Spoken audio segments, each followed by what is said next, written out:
अल्लाह अल्लाह मेरे रसूल अलैहिस्सलाम के गुलामों, जानते हो क़यामत का दिन होगा, तवज्जो से सुनना, क़यामत का दिन होगा।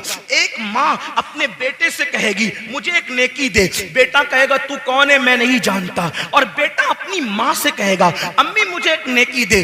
उस दिन माँ कहेगी तू कौन है मैं नहीं तुझे जानती, मुझे नहीं पता मैंने किसी को जन्म भी दिया था या नहीं दिया था।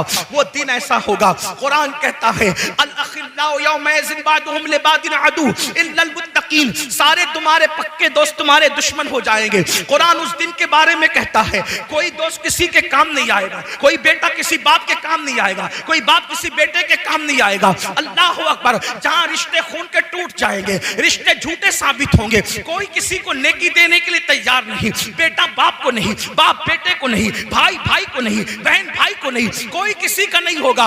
हत्ता कि एक बात आपको बता दूं, ये मेरे उलमा मौजूद है, सच्चे उलमा, अगर मैं कोई गलती करूं तो मेरी इस्लाह करेंगे। हत्ता के भाई बेटा बाप नहीं, अंबियाए किराम भी, तवज्जो करें, अंबियाए किराम भी आदम से लेके ईसा अलैहिस्सलाम तक जब कोई उनके पास मदद के लिए जाएगा वो कहेंगे नफ्सी नफ्सी इज़हबू इला गैरी, जाओ आज हम तुम्हारी कोई मदद नहीं कर सकते। क्या तसव्वुर है, मैं तो यही रोना रो रहा हूं आपके सामने। आप ये कहते हो एक बार सुभान अल्लाह कहने से जन्नत मिलेगी, मुझे हैरत है, क्योंकि अल्लाह के रसूल ने फरमाया जिसकी नमाज नहीं उसकी कोई नफली इबादत कबूल नहीं। अल्लाह के रसूल का फरमान है। आप क्या बातें करने बैठ गए, आप कहां हो? मैं तो 11वीं की 11 देके पका रहा हूं, मैं जन्नत में न जाऊंगा तो कौन जाएगा? अल्लाह के रसूल फरमा रहे जिसकी नमाज नहीं उसकी कोई नफिल इबादत कबूल नहीं। मैं आपको मायूस करने नहीं आया, लेकिन अगर आप सोचते हैं कि रसूमात तुम्हें जन्नत में ले जाएगी तो याद रखना रसूमात बाद में है, पहले फराइज है। अगर आप फराइज को छोड़ के रसूमात की तरफ है, बड़ी माजरत के साथ ये अर्ज करना चाहता हूं, आप लोग बहुत खुश होकर के ये कहते हैं,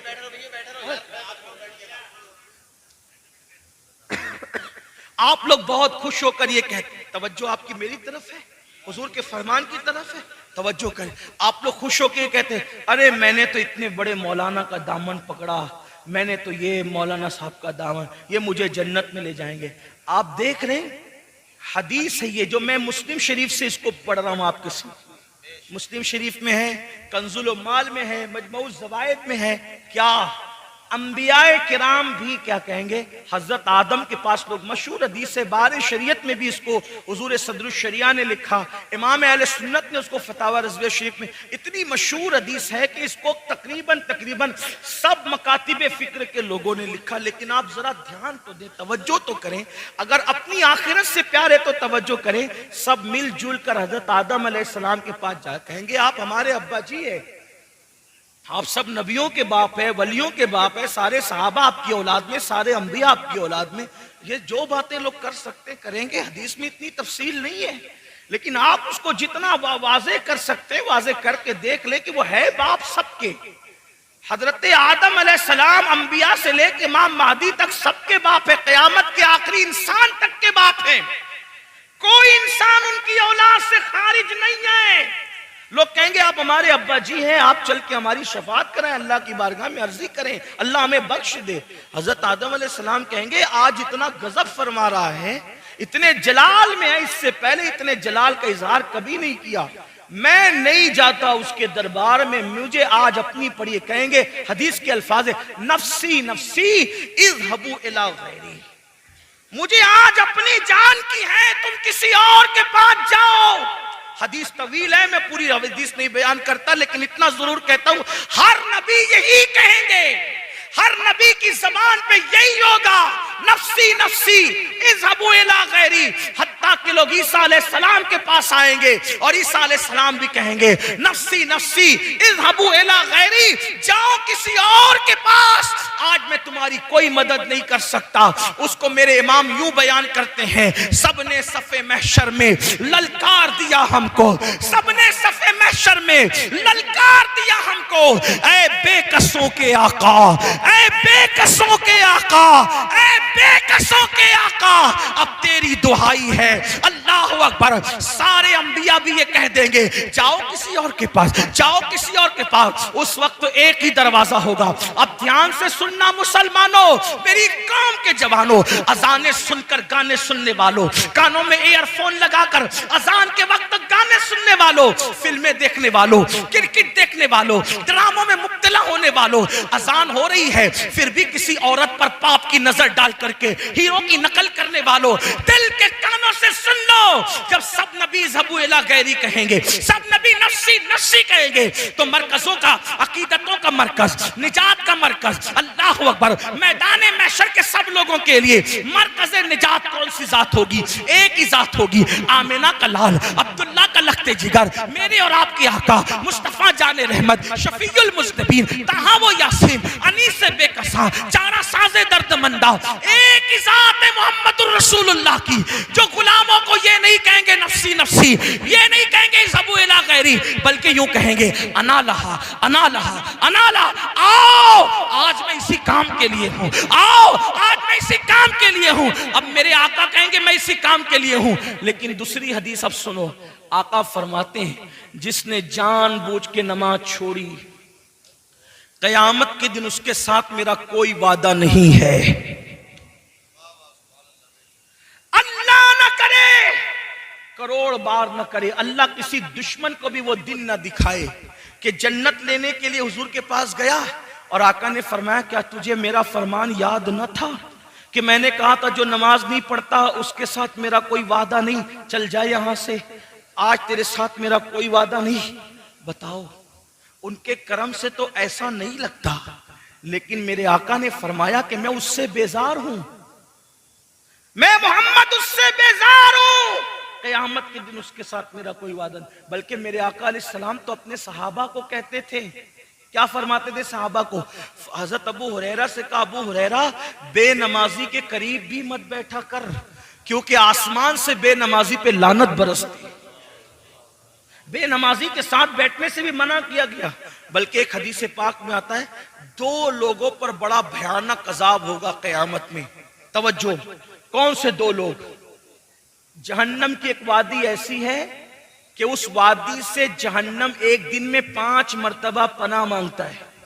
उस वादी में दो लोग होंगे, एक तो नमाज को तर्क करने वाला और दूसरा हराम खाने वाला, हराम रोजी खाने वाला, हराम लुक्मा खाने वाला। आज नमाज तो पढ़ ही नहीं रहे। एक बात है, नमाज की खुसूसियत है, तवज्जो, नमाज की क्या, जब नमाज पढ़ते तो नमाज की बरकत से गुनाह खत्म हो जाते। ठीक, नमाज पढ़ते नमाज की बरकत से गुनाह खत्म हो जाते हैं, लेकिन एक ऐसा गुनाह भी है कि वो करने से नमाज खत्म हो जाती। कोई गुनाह नमाज को खत्म नहीं करता, तवज्जो करें, कोई गुनाह नमाज को जाये नहीं करता, नमाज सारे गुनाहों को जाये कर देती है। लेकिन एक गुनाह ऐसा है जो नमाज को भी जाये कर देता है। यानी कितना जहरीला है वो गुनाह, कितना खतरनाक है वो गुनाह जो नमाज को खत्म करता है, नमाज को जाये करता है। वो गुनाह कौन सा है? उस गुनाह को कहते हैं लुक्मा हराम, हराम रोजी, जिसमें आज मेरी कौम मुब्तला है। किस एतबार से? आज सबसे ज्यादा एडवर्टाइज किसकी आ रही है? जुए की। जंगली रमी खेलो, रातों रात करोड़पति बन जाओ, इतने लाख मिले, उतने लाख मिले। तो लोगों का क्या हाल है? चलो घर बैठे, किसने जाना यार पत्थर तोड़ने, किसने जाना किराना दुकान पे घंटों बैठने, किसने जाना मजदूरी करने। मोबाइल लो, नरम गद्दों पे लेटो और रमी खेलो और करोड़पति बन जाओ। याद रखना, लालच बुरी बला है, लालच बड़ी बदतरीन बला है। याद रखो, अगर जुए के चक्कर में पड़ोगे, जीत गए तो अंजाम अंजाम क्या? जीत गए तो अंजाम ये, अगर उसके पैसे से कपड़ा खरीदा जुए के पैसे से, तो जब तक के वो कपड़ा मौजूद रहेगा ना कोई इबादत कबूल है ना कोई दुआ कबूल है। अल्लाह अकबर। और अगर उसका घर बनाया तो जब तक उस हराम पैसे की ईंट मौजूद रहेगी लानत बरसती रहेगी जुआ खेलने वाले पर। अल्लाह अल्लाह, जुआ खेलना तो बहुत दूर की बात है, यहां तक फरमाया गया जो दुनिया में जुआ खेलता होगा कयामत के दिन इस हालत में उठेगा कि उसके हाथ सूअर के खून में रंगे हुए होंगे।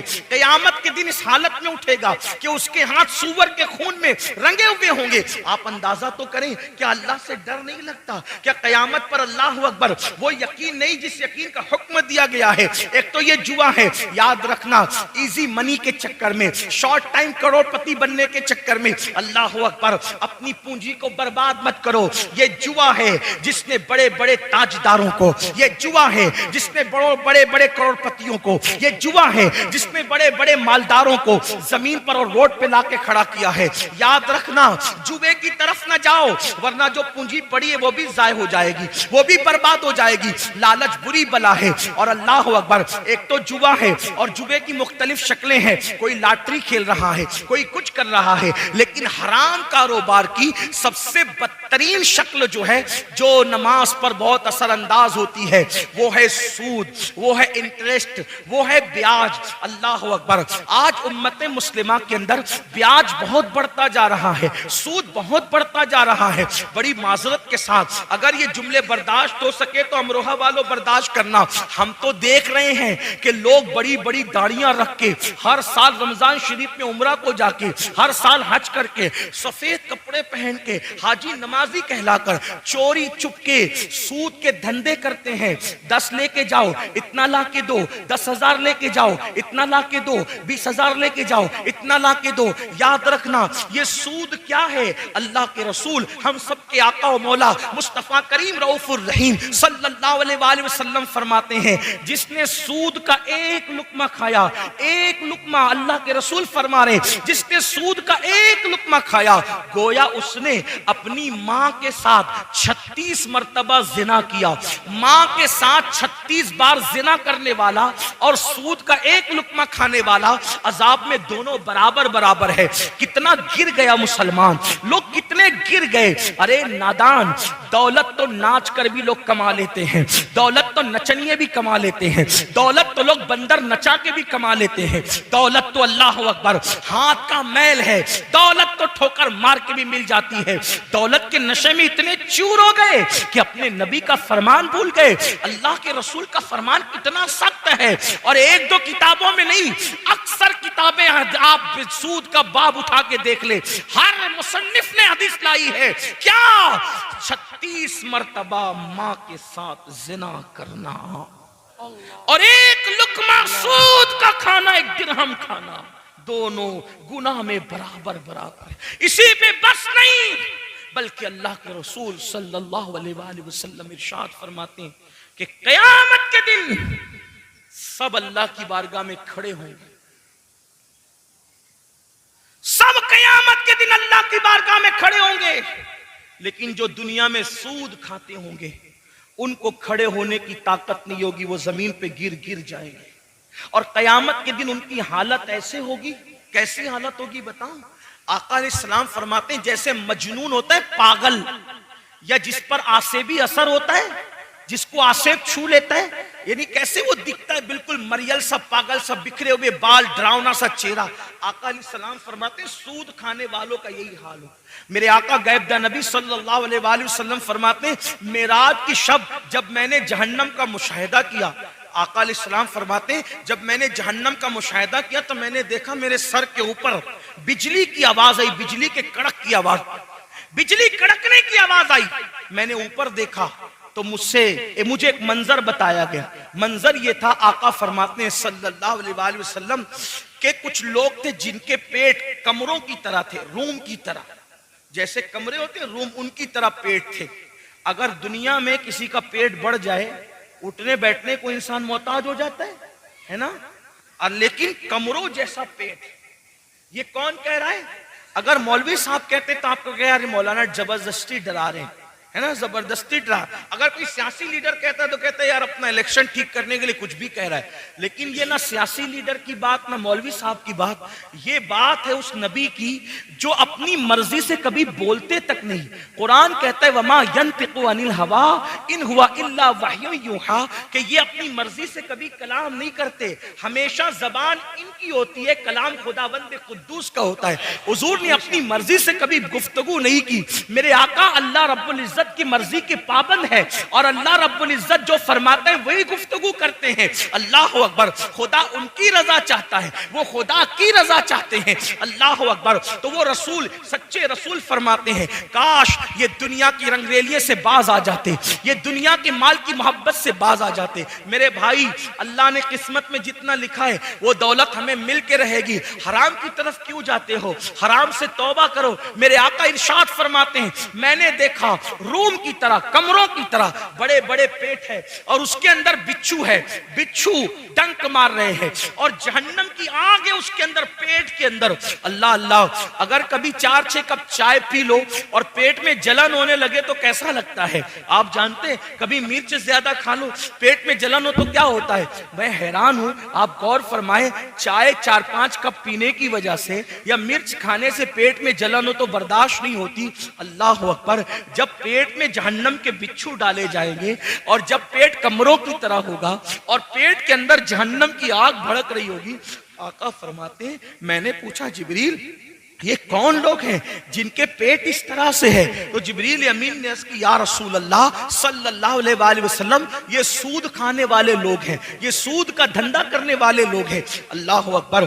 जानते हैं आप, अल्लाह अकबर, यहां तक इब्ने हजर मक्की लिखते हैं कि रमजानुल मुबारक की शबे कद्र में भी, तवज्जो करना, रमजानुल मुबारक की शबे कद्र में भी मैंने सूद खाने वालों की कब्र पर अजाब होते हुए देखा है।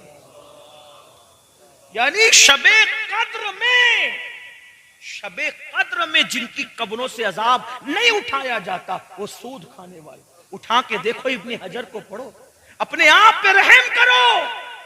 ये जो धंधे हराम करके दूसरों के लिए माल कमा रहे हो, दूसरों के लिए जमा रहे हो, दूसरे मौज मस्ती करेंगे, दूसरे ऐश इशरत करेंगे, लेकिन मेरे भाई तुझे अपनी कब्र में अजाब भुगतना पड़ेगा। और सूद से मुताल्लिक आखिरी बात कह के और उसके बाद एक बात बयान करके मैं अपनी गुफ्तगू मुकम्मल करना चाहता हूं, तवज्जो से सुनना। सबसे बड़ी बात, सबसे बड़ी बात याद रखना, सूद मर जाना, मेरा जुमला लिख, मर जाना, सूद नहीं खाना। भीख मांग लेना, सूद नहीं खाना। और ये भी सुने, जितना गुना सूद लेने वाले को है, जो लेने वाला जितना बड़ा गुनहगार है उतना देने वाला भी गुनहगार है, उतना ही लिखने वाला भी गुनहगार है, उतना ही गवाह बनने वाला भी गुनहगार है। आजकल गरीब लोग बहुत आसानी के साथ कहते हैं हजरत बिटिया की शादी थी इसलिए मजबूरन ले लिया। मैंने कहा किसने कहा था कि बेटी की शादी अल्लाह को नाराज करके करनी? अल्लाह के रसूल अलैहिस्सलातु व तस्लीम सुन ले, हमारे अकीदे में दुनिया में रसूलुल्लाह से बड़ा मालदार इंसान ना कोई था, ना है, ना हो सकता है। वो और लोग हैं, वो और लोग हैं, वो और लोग हैं जो नबी को गरीब, मुफलिस और कंगाल कहते हैं। वल्लाह हमारे अकीदे में नबी की शान ये है, आसमा खान, जमी खान, जमाना मेहमान, साहिबे खाना लकब किसका है? तेरा तेरा। और खालिक कुल ने आपको मालिक कुल बना दिया, दोनों जहां है आपके, कब्जा व इख्तियार में जहां बानी अता कर दे, भरी जन्नत हिबा कर दे।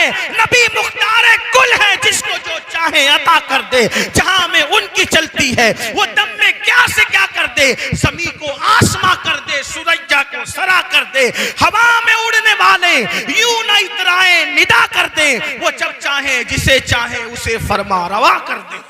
नारे तकबीर। जन्नत हो, जो मालिक जन्नत हो, उससे बड़ा मालदार कौन हो सकता है? सिद्दीक और फारूक जैसे जिनके गुलाम हो, उससे बड़ा मालदार कौन हो सकता है?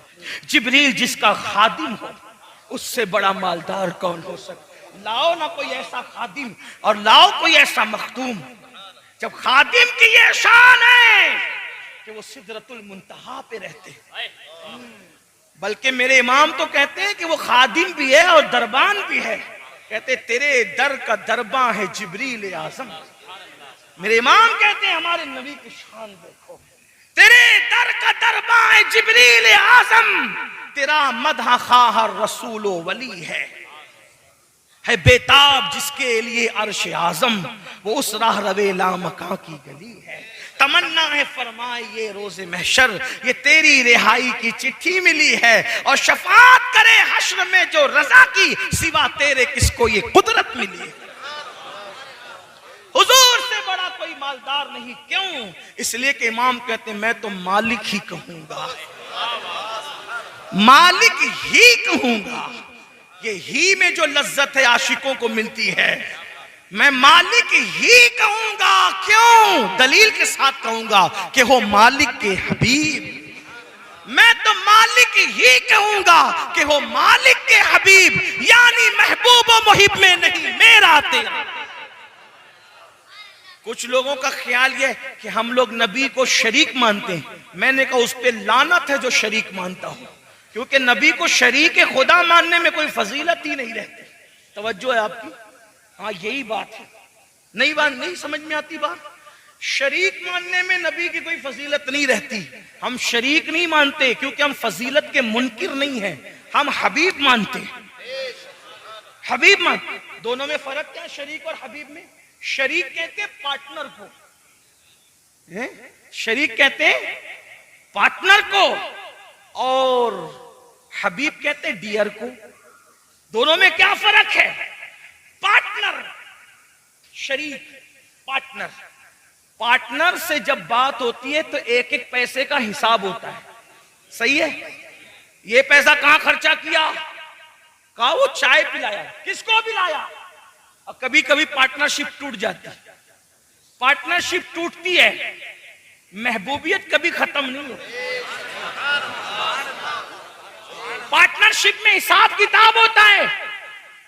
मैंने ये किया, तूने क्यों किया? 25 रुपए के भाव में बेचना था, तूने 24 में क्यों बेचा? ये सब हिसाब होता है यार। एक एक रुपये पर पार्टनरशिप में हिसाब हो रहा था। उतने में हबीब आया। कौन? बेटा। अब्बू जी आईफोन 14 आ गया है, ले लूं? कितने का है? 3 लाख का। हाँ जाओ ले लो। अरे भाई 1 रुपये पे उससे लड़ रहा था और इसको 3 लाख रुपए एक जुमले में दे दिया, तो वो कहेगा नादानो, वो शरीक था, ये हबीब है। तो जो है वो शरीक था, वो पार्टनर था, इसलिए झगड़ा हो रहा था। और ये हबीब है। क्यों? इसकी खुशी में मेरी खुशी है। इसका चेहरा मुस्कुराता है तो मेरा दिल खुश होता है। बिला तमसील, बिला तमसील, 1000 बार बिला तमसील, हम नबी को शरीक नहीं मानते, क्योंकि शरीक मानने में कोई फजीलत नहीं है। हम तो महबूब और हबीब मानते हैं। क्यों? जान मैंने बनाया, टुकड़े तू करेगा। मैं पूछूंगा नहीं बनाया मैंने, तोड़ा क्यों? इसलिए कि तू शरीक नहीं है, तू हबीब है। मैंने इसीलिए बनाया ताकि तू तोड़ा करे, ताकि लोगों को अंदाजा हो जब महबूब की ये शान है तो महबूब के बनाने वाले की शान का आलम क्या।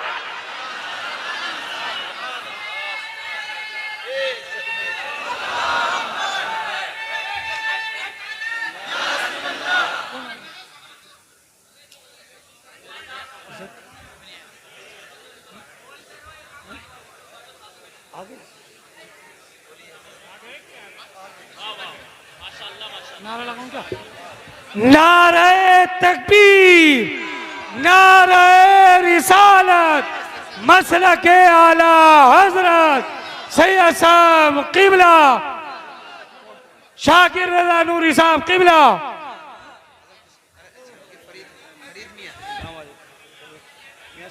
सैयद फरीद हसनैन मियां साहब किबला। नारे तकबीर, नारे रिसालत।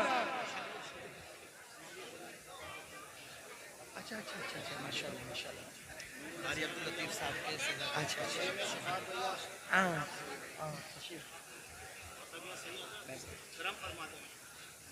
एक बार सब दुरूद पढ़ ले। अल्लाहुम्मा सल्ली अला अल्लाहु रब्ब सय्यदिना व मुहम्मदिन शफीना व मौलाना सल्लल्लाहु अलैहि वसल्लम नहनु इबाद मुहम्मदिन सल्लल्लाहु अलैहि वसल्लम। तो याद रखें, हम शरीक नहीं मानते और वो शरीक नहीं है और शरीक हो भी नहीं सकते और शरीक होने में कोई फजीलत भी नहीं है। तो अगर अल्लाह अकबर हम हबीब मानते हैं, हबीब का क्या मतलब? हबीब महबूब, सूरज मैंने डुबाया, तू इशारा करके निकाल देना। मैं ये नहीं कहूंगा कि तूने क्यों निकाला, बल्कि ये कहा जाएगा महबूब आज डुबाया इसलिए था कि तुम इशारा करके निकालोगे ताकि लोगों को पता चलेगा। जब हबीब की ये शान है, बंदे का ये आलम है, तो इस बंदे को जिसने बनाया उस खुदा की शान का आलम क्या होगा? ये है शरीक और हबीब में फर्क। इसीलिए मेरे इमाम कहते हैं हम शरीक नहीं कहेंगे, क्या कहेंगे? मैं तो मालिक ही कहूंगा कि हो मालिक के हबीब, मैं तो मालिक ही कहूंगा कि हो मालिक के हबीब। यानी महबूब मुहिब में नहीं मेरा तेरा, इतने मालदार है आका, मालिक जन्नत आका, मालिक कौनैन आका, मालिक जमीन आका, मालिक आसमान आका, पूरी उम्मत के मालिक आका। कुरान कहता है अन नबी औला बिल मोमिनीना मिन अनफुसिहिम। उसका एक मतलब यह भी है कि मैं तुम्हारी जान से ज्यादा तुम्हारा मालिक हूं, यानी मैं तुम सबका मालिक हूं, तुम्हारी जान से ज्यादा तुम्हारा मालिक हूं। मालिक का मतलब क्या? अबू बकर के भी मालिक वो बनाए गए, उमर इब्ने खत्ताब के भी वो मालिक बनाए गए, उस्मान गनी के भी मालिक बनाए गए, बल्कि कुल जहां मिल्क उनकी मिल्क में दे दिया गया, पूरा जहान उनकी मिल्क में दे दिया गया। अल्लाह अकबर। और आपसे पूछना चाहता हूं, आप तो बड़ी सादगी से कहते हो मौलाना मैंने बेटी की शादी करनी थी, मजबूर हो गया था, इसलिए मैंने सूद से पैसा ले लिया। किसने कहा था आप अपनी बेटी को अल्लाह को नाराज करके शादी करें? आका, मेरे आका और आप सबके आका, इतने मालदार आका अगर अपनी बेटी की शादी इतनी सादगी से करते हैं कि एक चादर उड़ाते हैं। तवज्जो करें, मेरे आका ने जब अपनी शहजादी कौनैन मलका फिरदौस बरी सैयदा फातिमतुज़ ज़हरा की जब शादी की मौला अली के साथ निकाह किया तो एक चादर उनके सर पे डाली। उस चादर के मुतालिक सीरत निगारों ने लिखा है कि जब मेरे आका ने अपनी शहजादी के सर पर जो चादर डाली थी शादी के दिन, उसमें कमोबेश 17 पेवन लगे हुए थे। 17 पेवन वाली चादर अपनी बेटी के सर पे डालकर, अपनी शहजादी के सर पे डाल के आका ने फरमाया, बेटी आज तेरे बाबा के पास इससे ज्यादा बज़ाहिर कुछ नहीं है, काश तुम्हारी अम्मी सैयदा खदीजा हयात होती तो वो तुम्हें बहुत कुछ देती। आपसे पूछता हूं, आका चाहते तो जन्नत के जोड़े आ जाते, सहाबा को इशारा करते तो जहेज का अंबार लग जाता, लेकिन अपनी शहजादी को 17 पेवन वाले दुपट्टे में विदा करने की क्या वजह थी? ताकि गरीबों को पता चल जाए अगर पैसे न हो तो सूद से न लेना, हराम की तरफ न जाना, बल्कि अपने नबी की सुन्नत पर अमल करते हुए सादगी से अपनी बेटी को विदा कर देना, यह भी सुन्नत है। बल्कि मेरे और आपके आका अलैहिस्सलातु व तस्लीम ने सादगी से अपनी शहजादी का निकाह करके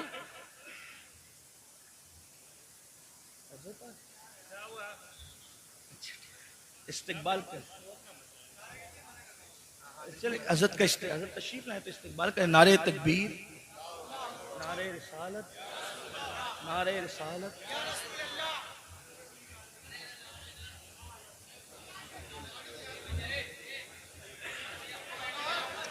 आप बैठे रहो भाई।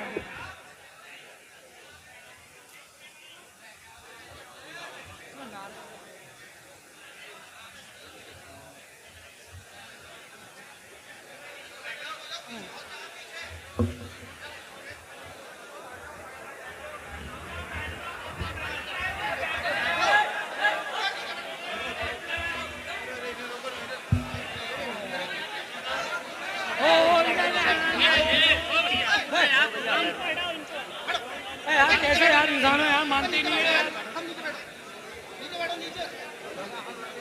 यार हाथ बात नीचे बैठो, नीचे अरे हाथ वो हाथ गिरा लगे हुए, नीचे बैठो, नीचे भाई साहब नीचे।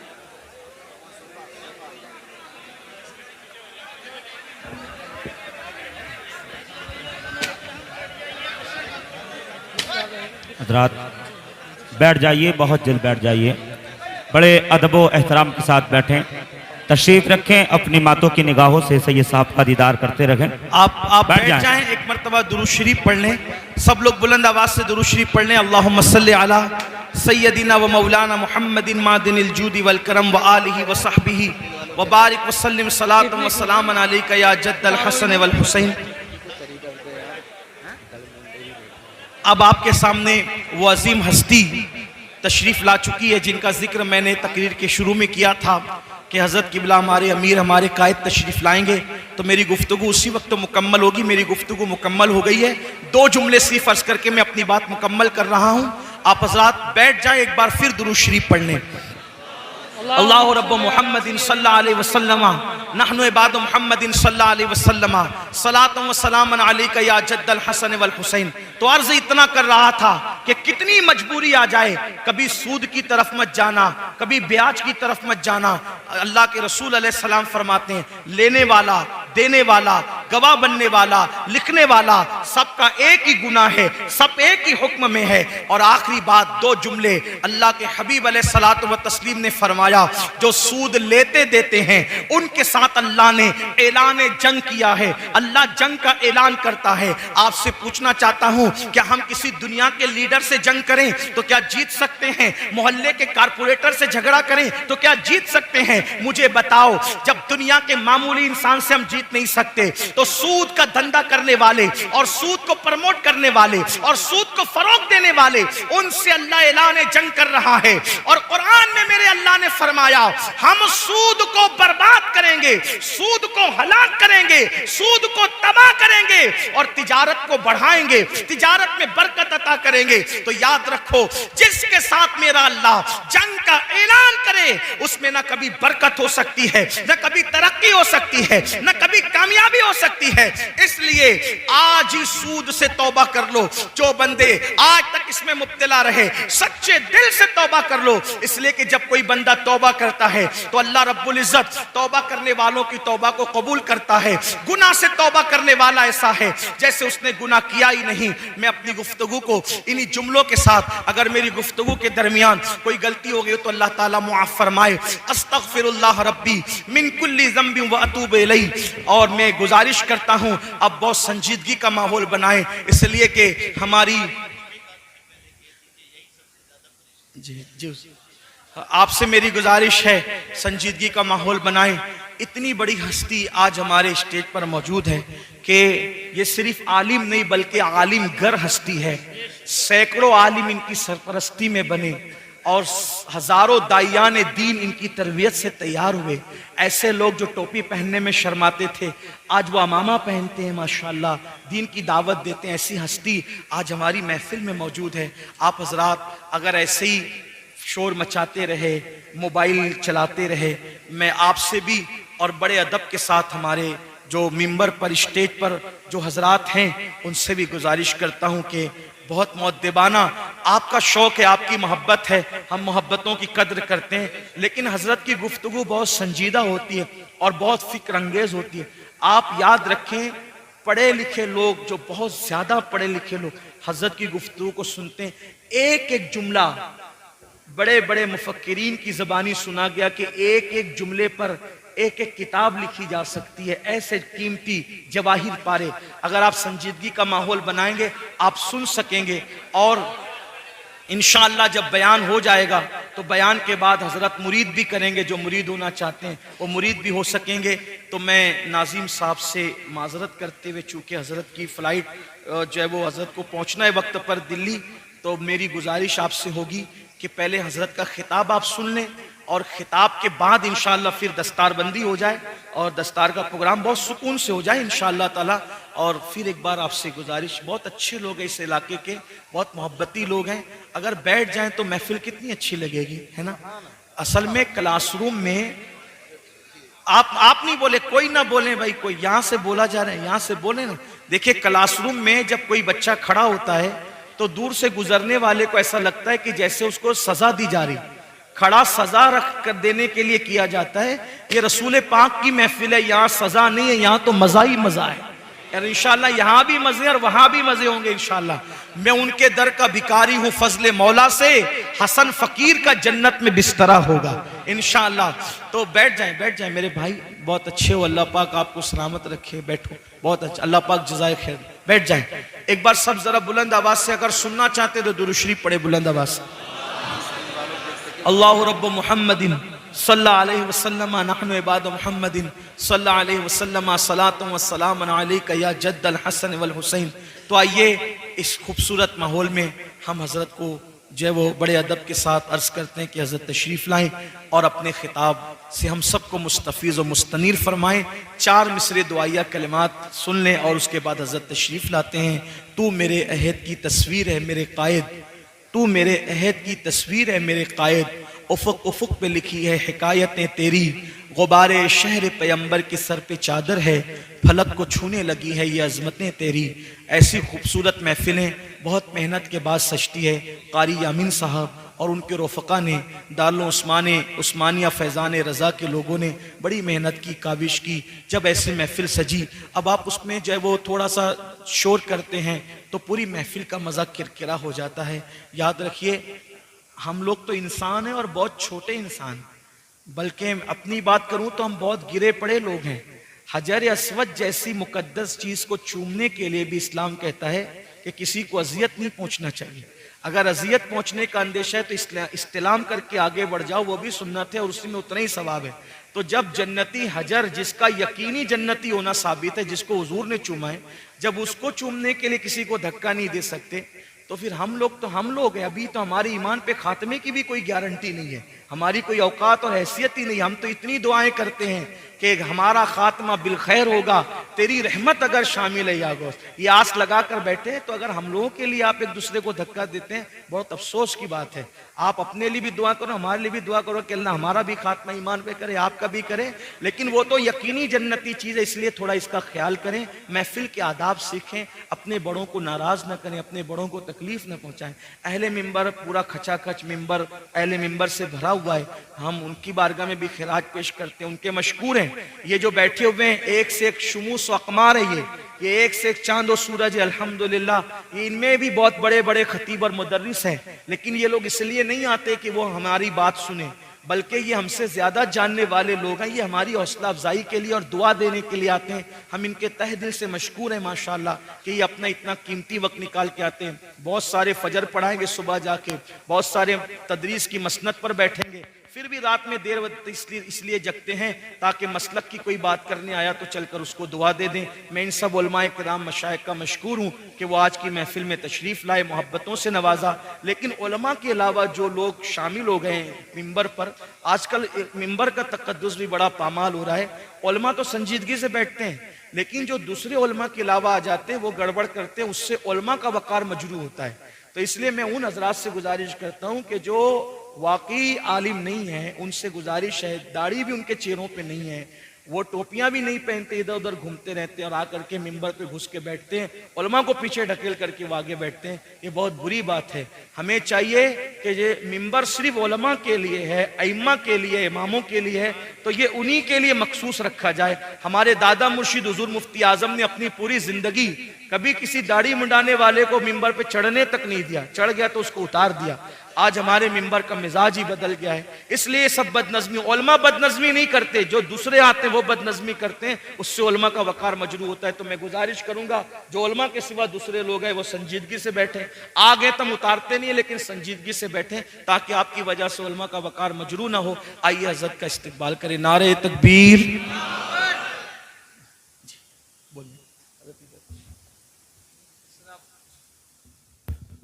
अस्सलामु अलैकुम व रहमतुल्लाह।